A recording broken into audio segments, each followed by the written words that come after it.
So there's a fair old bit of fungus to be found here today. So we've got, I believe that's a hedgehog fungus there. I may pick that one, and there's another smaller one next to it. And something over there, we'll have a look at that. We've got also, off. We've also got yellow chanterelles, although these are kind of a little bit past their best. So I think I'll probably just leave these. They're producing spores, so we'll leave them to do their thing and spread themselves around. But there's quite a lot to be seen here today. So we've also got almost certainly a poisonous Amanita species there. Death cap perhaps, or could be false death cap. False death cap is not something I fancy trying to eat. But like I say, it's just delightful to be out here listening to the rain falling through the leaves. Oh Eva, come on. No, I'm not letting you off. There are horses nearby, so I have to keep Eva on the lead or she will charge off and chase them. Sorry Eva. Yeah, I know. So there's the reason we can't let Eva off the lead today. There are horses here and she would just go chasing after them. But look at this. Every now and again when you're foraging or just out in the woods, you meet something that makes you go wow. Look at that. Absolutely magnificent specimen. I would say, judging by the blue staining on the stem, that's Boletus bardius. It's just something to marvel at. That's the size of a dinner plate, that mushroom there. And what a magnificent thing that is.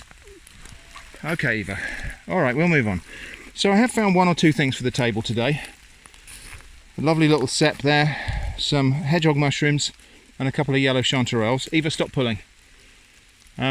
But it's not really the weather to be out here picking mushrooms because everything's a bit too wet. But we'll press on. Just want to show you this mushroom here. Now this may look like a delicious agaricus mushroom. It looks a lot like a horse mushroom, but this is in fact the yellow stainer, and you can see there it's got a yellow stain on the cap, and what that is, it is an agaricus mushroom, but it's mildly toxic and not good to eat. And what we'll find is any damage to the flesh results in this immediate bright yellow staining. Not good to eat. And yeah, unfortunately it looks a lot like horse mushrooms. It looks like an edible agaricus, but it has a very, very unpleasant flavour if you were to try to eat it. And if you managed to eat it, you'd be ill, probably cause vomiting and stomach cramps. Okay, today we're going to try something that people commented about in the Blackberry ketchup video. We're going to try and make this into a barbecue marinade sauce. So I've got my Blackberry ketchup, black pepper, garlic salt, mixed dried herbs, sweet paprika, smoked paprika, and some mustard powder.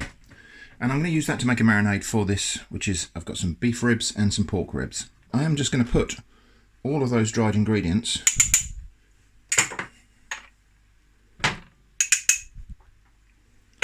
into a small bowl.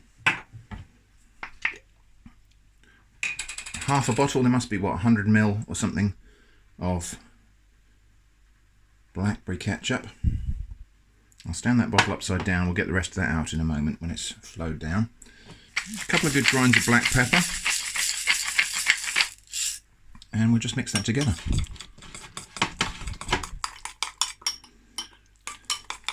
Just going to put a tiny bit of dark soy sauce in there, maybe about 2 teaspoonsful.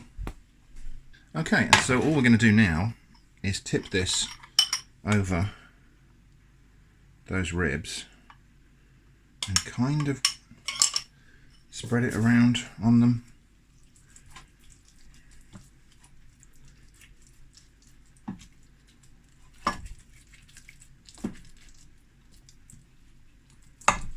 Now it looks a weird colour, and it is a weird colour because obviously it's got blackberries in it and rather than tomatoes, so it looks a bit strange at the moment, but I think it's going to be okay once it's cooked because it will caramelise and turn brown. Well, caramelise and turn darker anyway.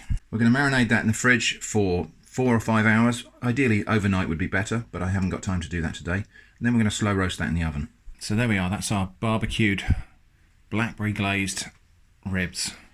let's get stuck in. So that's the beef rib. I'm just going to show you these pork ribs now just fall apart.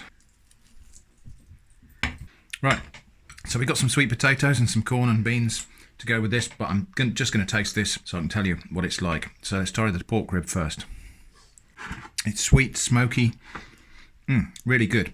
I mean, it's quite different from a tomato-based barbecue sauce, but it's different in a really good way. It's got a richness to it that's almost like chocolate. Let's try the beef ribs now.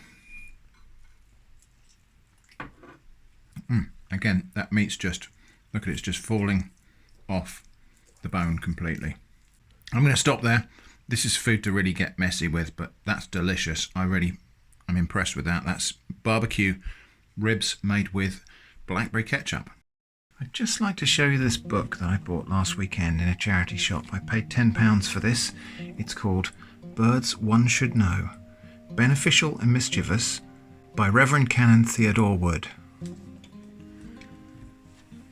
So people have been asking me for a while if I would read ebooks, so I'm thinking I might read this book since it's public domain.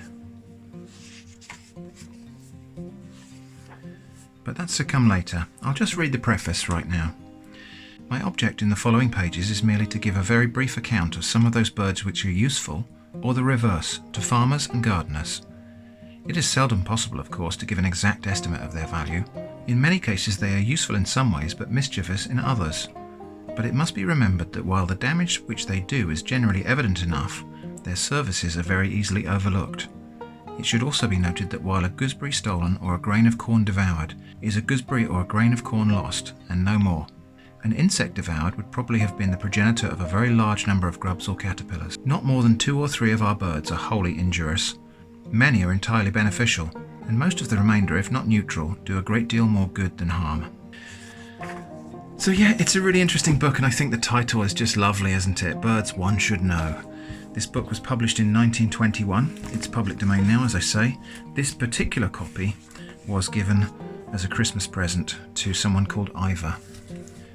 To Ivor, a messy Xmas from Mum. I think that does actually say Mary.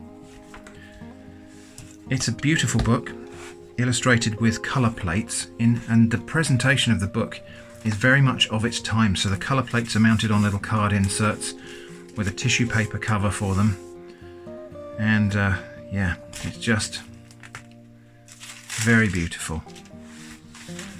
Now, as is very often the case, there's something inside this book which is not part of the original book. Somebody's put what looks like a magazine clipping of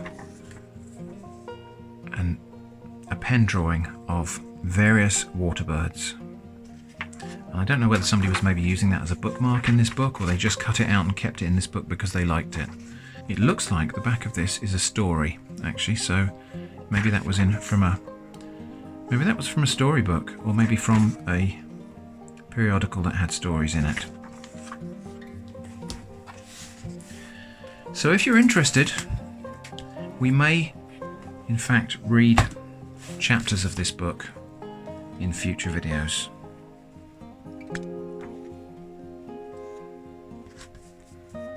But for now, thanks for watching, and I hope to see you again soon.